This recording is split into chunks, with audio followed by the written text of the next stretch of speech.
Приємно здивована конструктивною реакцією управління Верховного комісара ООН із прав людини на моє звернення щодо порушення українською стороною прав людини у Криму у зв'язку з незаконним позбавленням людей прісної питної води. Важливо те, що мій статус як представника кримчан у парламенті Росії визнала така впливова міжнародна організація.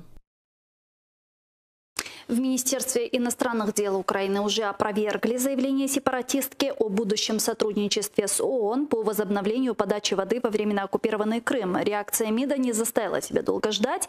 Замглавы ведомства имени Джапар опровергла заявление пособницы оккупантов, заявив, что та выдает за желаемое за действительное. Давайте послушаем эту цитату. Поклонська, як і її російські провідники, видають бажане за справжнє, маніпулюючи при цьому механізмом розгляду звернень до управління Верховного комісара ООН з прав людини, розповідаючи про запрошення представників міжнародних організацій в Крим та намагаючись видати листи останніх як визнання себе та своїх дій в окупованому Криму. Что это? Как вы прокомментируете? Поклонская пытается давить на Украину, апеллируя к структурам ООН или что? Нет, это форма пропаганды, адресованная внутренней аудитории Российской Федерации, ни больше, ни меньше. Ну, во-первых, форма толкования того, что произошло, я так понимаю, что она письмо какое-то написала ООН, да? Да, она написала И в силу того, что ООН его приняла, то она считает, что ее признали как депутата российского парламента, да? Ну, это искаженная логика в силу того, что, а как его должны были вернуть, как человеку, который не является вообще физическим лицом? Ну, это глупость.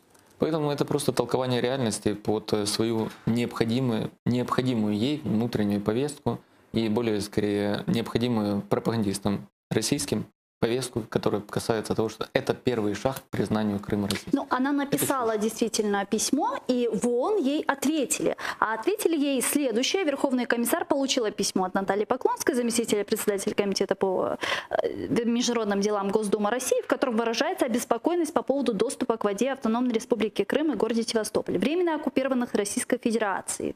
Это очень важно. В связи с отсутствием доступа ВКПЧ в Крыму наш директор отдела полевых операций и технического сотрудничества ответил Поклонской с просьбой предоставить соответствующую информацию непосредственно нашей миссии по наблюдению за соблюдением прав человека в Украине. Позиция УВКПЧ по статусу Крыма остается неизменной и основана на резолюциях. Тут перечисляются резолюции Генеральной Ассамблеи Организации Объединенных Наций и так далее. Но, тем не менее, почему ООН вообще реагирует и отвечает сепаратистам? Зачем? Ну, а как он должна была не принять и в урну выбросить? Проигнорировать? Это же сепаратист. Подождите. Этот сепаратист, во-первых, является так или иначе физическим лицом, который обращается к официальному органу. Официальный орган рассмотрел ту часть, которая касается оккупации, не признал и указал на то, что обращайтесь. Вы как, она в первую очередь считается, насколько я понимаю, хотя я думаю, что в ООН к этому не особо люди обращали внимание, с точки зрения украинского законодательства мы ее рассматриваем как гражданина Украины. Ее и направили в институции в Украине, которые относятся соответствующие полномочия. А то, что она факт вступления Организации Объединенных Наций с ней в переписку толкует как форму легитимации ее как представителя парламента Российской Федерации, ну это ее право.